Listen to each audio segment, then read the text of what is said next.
Inert gases का मतलब होता है INERT, inert gases. Inert gases को नोबल गैसेस भी कहा जाता है, NOBLE, नोबल गैसेस। और हिंदी में इनको उदार गैसें या अक्रिय गैसें या निष्क्रिय गैसें ये कहा जाता है। कुछ गैसेस होती हैं जो कि निष्क्रिय होती हैं, अक्रिय होती हैं, मतलब the gases which cannot undergo any chemical reaction with any other chemical substance, those gases are called inert gases, noble gases. अब ये अक्रिय निष्क्रिय गैसें कौन कौन सी होती हैं, इनको ट्रिक के द्वारा याद कर लेते हैं। तो ट्रिक नंबर 1 आप ऐसे आसानी से याद कर लो, इनका एक्रोनिम बना लो। एक्रोनिम मतलब मैंने बताया है आपको, शब्दों का पहला अक्षर निकाल के जो एक नया शब्द तैयार कर लेते हैं। तो हमारा एक्रोनिम का कोड हो गया हीनिया, यहाँ पे ये बड़ी की मात्रा, हीनिया, ये पहला शब्द हो गया हीनिया। दूसरा शब्द ध्यान रखना है हमें, क्रिजीरे। दो शब्दों को हमें ध्यान रखना है, हीनिया, क्रिजीरे। ही से हीलियम, हीलियम एक अक्रिय गैस होती है और ये हीलियम गैस सबसे हल्की गैस होती है, उड़ने वाले गुब्बारों में भरी जाती है, एरोप्लेन के टायर्स में भरी जाती है। हीलियम, नी से हो गया नियोन और आ से हो गया ये आर्गन। ये ऑर्गन गैस किसमें भरी जाती थी, ये CFL और LED बल्ब आने से पहले जो बल्ब चलते थे, जो येलो कलर का लाइट देते थे, उनका जो फिलामेंट होता था टंगस्टन मेटल का होता था और उस बल्ब के अंदर, उस कांच के बल्ब के अंदर ये ऑर्गन गैस को भरा जाता था। Because of means this is inert gas, noble gas, क्रियाशील गैस नहीं है ये।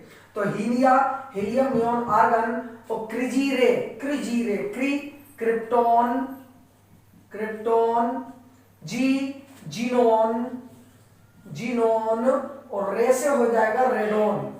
रेडोन जो आपकी अक्रिय गैस है, इसकी विशेषता है ये वायुमंडल में इसकी मात्रा ना के बराबर होती है, वायुमंडल में, एटमॉस्फेयर में this is not found, but at the time of earthquake, भूकंप के समय वायुमंडल में इसकी कुछ मात्रा देखने को मिलती है। अक्रिय गैसों की, नोबेल गैसेस की खोज किसने की थी, नोबेल गैसेस की डिस्कवरी का क्रेडिट जाता है लोकेयर को, रेमजे को और रेले को।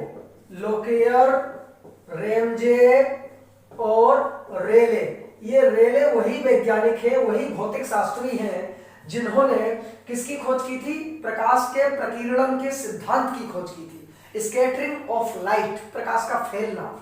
तो ये हो गई आपकी हीनिया, क्रिजीरे, helium, neon, argon, krypton, xenon, radon अक्रिय गैस है। इसको याद करने के लिए दूसरी सिंपल ट्रिक को देख लेते हैं हम। श्री राम जी के परम भक्त जो कहे जाते हैं हनुमान, ठीक है, हनुमान कहे जाते हैं, हनुमान मतलब एज। तो हमने ट्रिक बनाई, दूसरी ट्रिक बनाई, हनुमान ने आकर कहा, हनुमान ने आकर कहा, क्या कहते थे हनुमान जी कहीं भी आते जाते थे, तो हनुमान जी हमेशा जय श्री राम का नारा लगाते थे, जय राम। दूसरी ट्रिक ध्यान रखेंगे, हनुमान ने आकर कहा जय राम।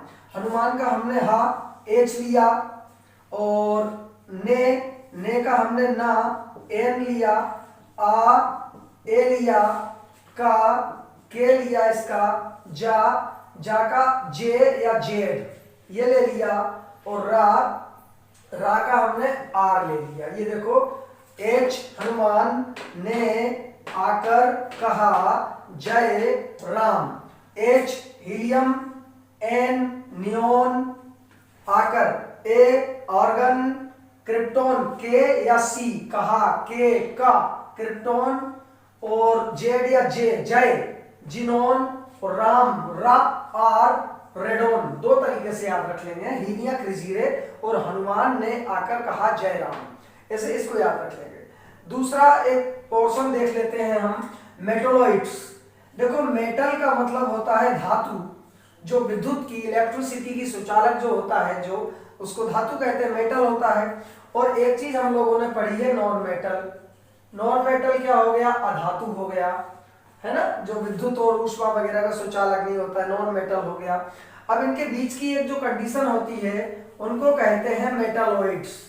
मेटालॉइड मतलब होता है उपधातु, उपधातु मतलब जो धातु और अधातु, मेटल और नॉन मेटल दोनों के फीचर को शो करता है, जो धातु अधातु दोनों के गुणों को जो प्रदर्शित करता है उसको उपधातु कहते हैं।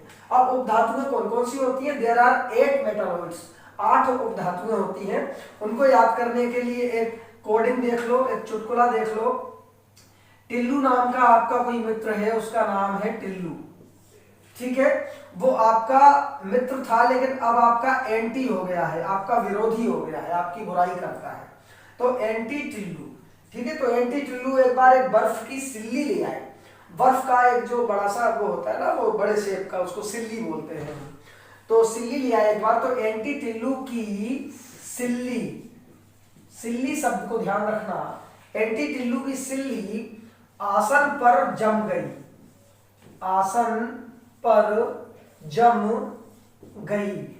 मतलब इसको आप दिमाग में ऐसे कल्पना कर लो कि कोई कथा वथा होनी थी टिल्लू के यहाँ, आपका टिल्लू जो एंटी है आपका, तो बर्फ की सिल्ली ले आया ठंडा पानी करने के लिए। अब वो सिल्ली पिघल ना जाए तो क्या करें पिघलने से बचाने के लिए?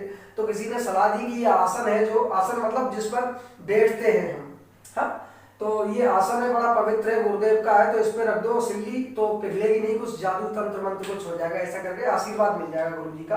तो आसन पर रख दी, तो आसन पर वो और जम गई, मतलब लिक्विड फॉर्म में नहीं आ पाई बहुत जल्दी, तो एंटी टिल्लू की सिल्ली आसन पर जम गई। तो देखेंगे मेटालॉइड्स कौन कौन से हैं, एंटी से डिकोड करेंगे, एंटीमनी, टिल्लू, टिल्लू, टेल्यूरियम, टिल्लू से क्या डिकोड हो गया? टेल्यूरियम, सिली, सिली, सिलिकॉन, सिलिकॉन, और आसन, आर्सेनिक, आसन से क्या हो गया? आर्सेनिक, और जम से क्या हो गया? जर्मेनियम। तो एंटी टिल्लू की सिल्ली आसन पर जम गई, एंटीमनी, टेल्यूरियम, सिलिकॉन, जर्मेनियम और आर्सेनिक। 6 हो गई है। 2 उपधातुएं और होती हैं, उनके नाम क्या क्या हैं? प्लस बोरॉन, 7 नंबर में आप बोरॉन को याद कर लो, प्लस 8वें नंबर पे आप पोलोनियम को याद कर लो, पोलोनियम। तो ये हो गई आपकी मेटालॉइड्स उपधातु।